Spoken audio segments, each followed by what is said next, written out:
పేగులు తెగిపడదాకా శత్రుతో కొట్లాడుతున్నాం మనం. పేగులు తెగిపడదాకా శత్రుతో కొట్లాడుతున్నాం మనం.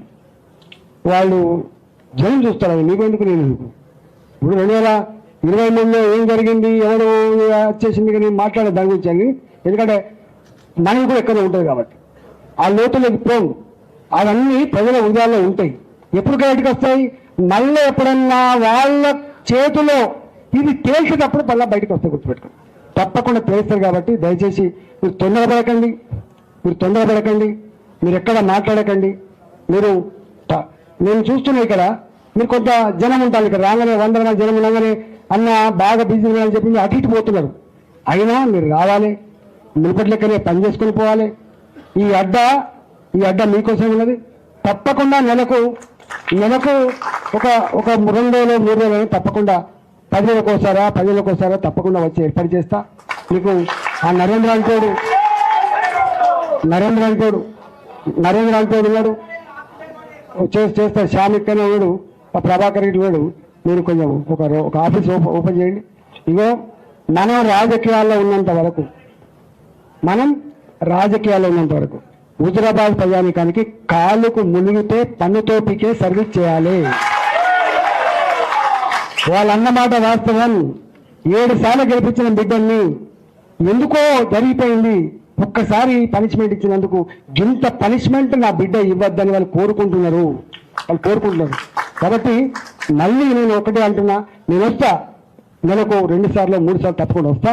హుజురాబాద్లో ఒక ఆఫీస్ ఉంటుంది, కమలాపూర్లో ఒక ఆఫీస్ ఉంటుంది, జమ్మికుంటలో ఒక ఆఫీస్ ఉంటుంది, వేణుగంగలో కూడా ఒక ఆఫీస్ ఉంటుంది. మీరు ఎలక్టోరల్ పాలిటిక్స్ లో పండితులు. మీరు ఇక్కడ జమ్మికుంట మున్సిపల్ చైర్మన్ ఉన్నారు, ఇక్కడ మీరు జడ్పీలో గెలిచిన ఉన్నారు, ఎంపీలుగా ఉన్నారు, సర్పంచ్ గెలిచిన ఉన్నారు. మీకు ఎదురు లేదు. గుర్తుపెట్టుకోండి, ప్రజలేందో ప్రజల నాడేందో పట్టగలిగే శక్తి యుక్తి మీకే ఉంది. గుర్తుపెట్టుకోండి, you people are political leaders. మీరు రాజకీయ నాయకులు. గుర్తుపెట్టుకోండి, రాజకీయ నాయకులు. మీరు మరుగుజ్జుగాలు కాదు. మరుగుజ్జు కానీ 3 ఓట్లు వస్తాయి, 4 ఓట్లు వస్తాయి. మీరు లీడర్లు. గుర్తుపెట్టుకోండి, మీరు లీడర్లు.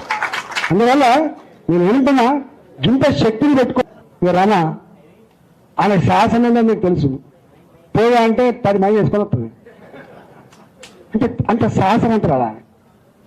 ఇక్కడ మా వనక్కు ఉంది, కోరపల్లి వనం ఉంది.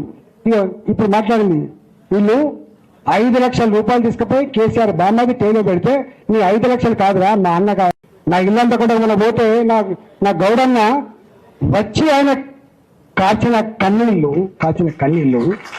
ఆయన మాట్లాడిన మాటలు హృదయం కలిసివేసింది. గది మనం గిది ప్రజలకు మనకున్న బంధం. కొద్దిమంది ఉంటారు వీళ్ళు కూడా, అటు పోతొస్తుందో బీఫాము, ఇటు పోవస్తుందో బీఫాము, ఆగమం అవుతారు. కాదు బిడ్డ, ఆగమం కావద్దు. ప్రజలు చూస్తూ ఉంటారు. ఇంకా నిన్న దాకా సాతో ఉండే మళ్ళీ లేకపోయా కదా, వీడు ఇటున్నది అటు కనిపించేయకుండా. మీరు ఆగమాగం కాకండి. నమ్మకం ఉన్నవాడు మాత్రమే ఉండండి.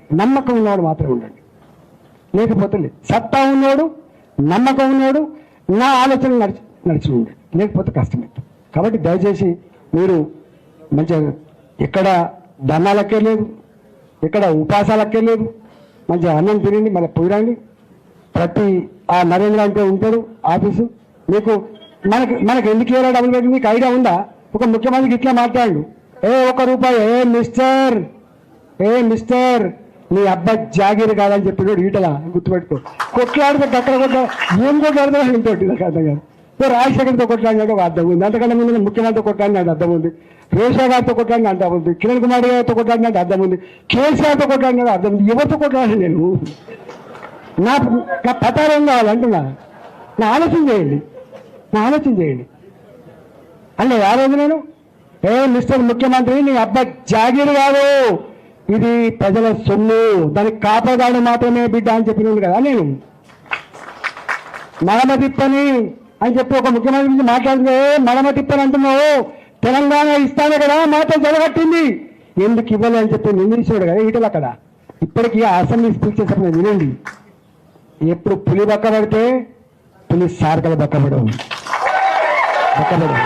కానీ సముద్రం తుఫాన్ వచ్చే ముందు కూడా ప్రశాంతంగా ఉంటుంది, కానీ ప్రళయం వస్తుంది కొడుక, ప్రళయం వస్తుంది. నాలాంటోడు నిలబడి మాట్లాడినాడు, తెలంగాణ సమాజం స్పందిస్తుంది, గుర్తుపెట్టుకో. నాలాంటోడు మాట్లాడినాడు, తెలంగాణ సమాజం స్పందిస్తుంది, తెలంగాణ సమాజం ఆలోచిస్తుంది. అందుకని మౌనంగా ఉన్న వాళ్ళని బలహీనంగా భావించి, మౌనంగా ఉన్న వాళ్ళని బలహీనంగా భావించి, సంస్కారం సభ్యత ఉన్నవాడిని నువ్వు ఇంకొక రకంగా భావించి పిచ్చి వేషాలు వేసుకుంటే నష్టం జరిగేది ఎవరికో తర్వాత తెలుస్తుంది. అందుకని నేను అంత డెప్త్కు పోదలేను, కేర్ఫుల్గా ఉండమని చెప్పి కోరుతున్నా. మా జోలికి రావద్దు, ఎవడు మాకు అడ్డు రావద్దు. తప్పకుండా హుజురాబాద్ గడ్డ మీద మన జెండా ఎగురుతా అని చెప్పి మనం చేస్తూ మీ అందరికీ శుభాకాంక్షలు ఇస్తాను.